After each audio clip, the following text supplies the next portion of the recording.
Oke, Assalamualaikum warahmatullahi wabarakatuh. Selamat pagi. Materi kali ini tuh mengenai CVE, Common Vulnerability Exposure. Apa sih CVE, Mas Reza? Oke, apa tuh CVE? Intinya tuh CVE itu kayak sebuah celah atau kerentanan yang ada pada suatu website, aplikasi atau service. Untuk kepanjangannya misalnya vulnerability itu adalah sebuah kelemahan yang ada yang bisa kita exploit atau bisa kita cari untuk attack suatu sistem atau jaringan agar kita bisa mendapatkan akses ke suatu sistem yang kita tuju. Kemudian apa sih itu exposure? Exposure itu sebuah kesalahan dari sistem atau dari orang yang nyeting sebuah sistem yang dimana itu memberikan attacker atau hacker akses untuk ke sistemnya. Jadi intinya CVE itu membahas tentang kerentanan yang ada pada suatu sistem, aplikasi atau website. Oke, jadi CVE itu memiliki tujuan dong pastinya. Apa sih tujuannya, Mas? Pastinya. Jadi CV ini tujuannya untuk memberikan kita informasi tentang apa aja sih kerentanan yang ada di dunia ini, ada di sistem di penjuru dunia ini. Jadi kita jadi gampang tahu itu loh kalau CV ini tuh ternyata bugnya atau vulnerability-nya ada di sini, kalau ini tuh ada di sini dan itu ada formatnya. Jadi nanti kita akan dijelasin pas demo. Dan sekarang ini saya lagi buka sodan.io. Apa itu sodan.io? Mas Dika tolong dong. Jadi Sodan ini adalah sebuah tools yang ada di web yang digunakan untuk kalau sepaham saya ini bahasa saya untuk dorking. Jadi untuk nyari itu tadi CVE, vulnerability yang ada di sebuah web atau sistem. Jadi seperti search engine yang mencari sebuah vulnerability dan exposure. Oke. Seperti dijelasin sama Mas Reza tadi, CVE ini nggak cuma di aplikasi sama website loh, tapi di service-service yang ada itu juga bisa tertangkap di Sodan gitu. Kayak apa tadi, Mas? Webcam website itu webcam itu bisa yang open portnya dan bisa diakses oleh gitu. siapapun. Ya, contohin langsung aja ya di Sodan ya. Kita mau cari CVE dari kerentanan di sebuah website dengan mengakses URL-nya. Sebenarnya IP-nya juga boleh sih, sama aja.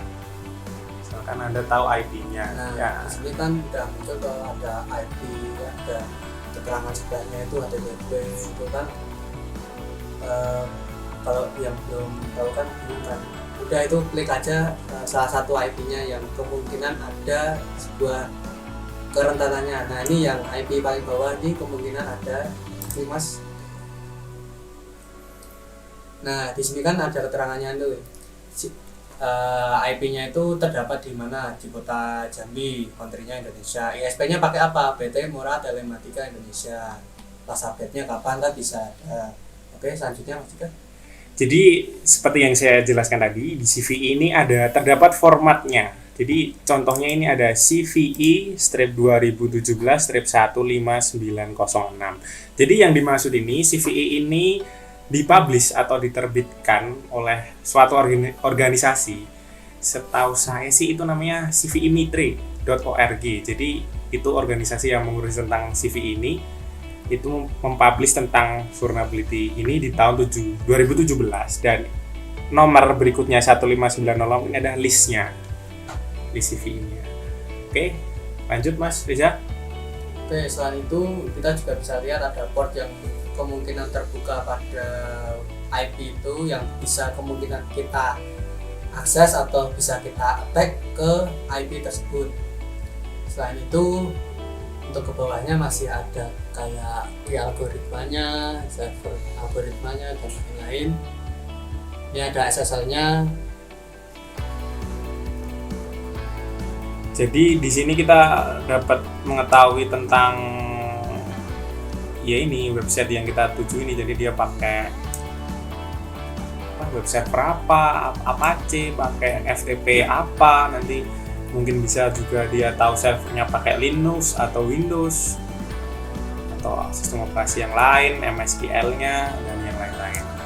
Oke, di 15.906 di 2017 ini menunjukkan bahwa file di sftp server.c di fungsi proses open ini ada kerentanannya, yaitu di versi OpenSSL sebelum 7.6 itu tidak properly prevent write operation, jadi tidak benar-benar mencegah operasi menulis file di read only mode yang dimana memungkinkan attacker alias penyerang atau pentest seperti calon-calon kalian ini untuk membuat zero line file. Jadi kalau zero line filenya terganggu dari pembuatan sebuah file, nanti filenya ke file yang sedang dibuat itu keganggu juga gitu. Jadi bisa ke abort, bisa ke tergagalkan seperti itu.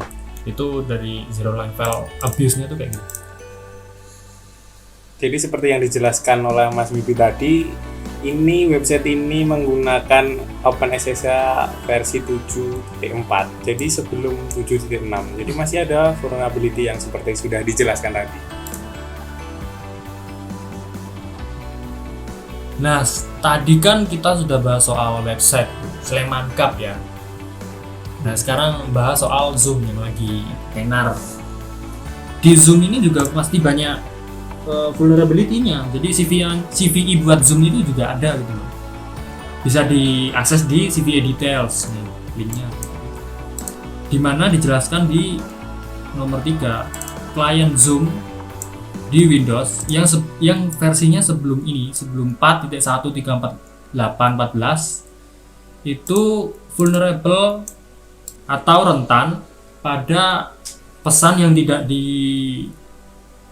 dibolehkan untuk diproses. Jadi emang ada vulnerability di proses pesannya gitu loh. Jadi attacker, penyerang bisa dengerin pesan-pesan yang dikirim dari UDP ini, dari protokol UDP dari peserta Zoom untuk mengganggu target kliennya. Jadi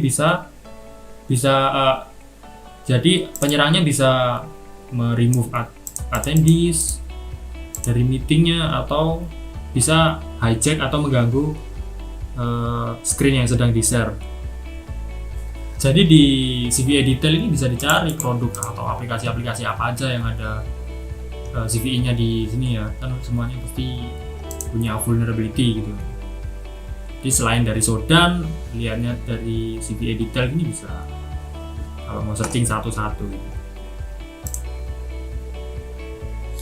Oke, sekian dari praktikum kali ini mengenai CVE. Jadi selain kalian bisa mengetahui apa itu CVE, kalian juga bisa menganalisa dari apa sih CVE ini yang dari tahun 2018, 2017, macam vulnerability-nya, macam exposure-nya. Juga kalian bisa melakukan pen test kalau mau nyobain. Monggo Mas Dika bila mau menambahkan. Jadi intinya kalau ada kalian baca berita gitu loh, kayak Zoom ini ada bug-nya di sini, apa itu benar, apa itu valid. Jadi kalian bisa cek sendiri di CVE detail ini. Jadinya seperti itu. Oke, terima kasih ya. Wassalamualaikum warahmatullahi wabarakatuh.